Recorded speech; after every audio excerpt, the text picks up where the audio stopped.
Good morning दोस्तों। ये सोनी का मेरे पास एक सेट आया था। इसका 5 लिंक इश्यू था। चलते चलते 5 लिंक में जा रहा था। तो मैंने सभी चेक किए, एलवीडीएस कॉइल्स सभी चेक किए, SCLHD चेक किए, प्रोग्रामिंग IC के डेटा किया, फिर भी नहीं हुआ। तो ये रेसिस्टर पैक, ये पैक जो है ना, ये वाला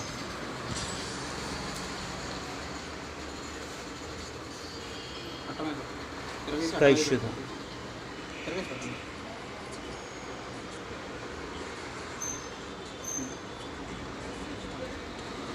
ये रिमूव किया तो मेरा सेट ओके हो गया।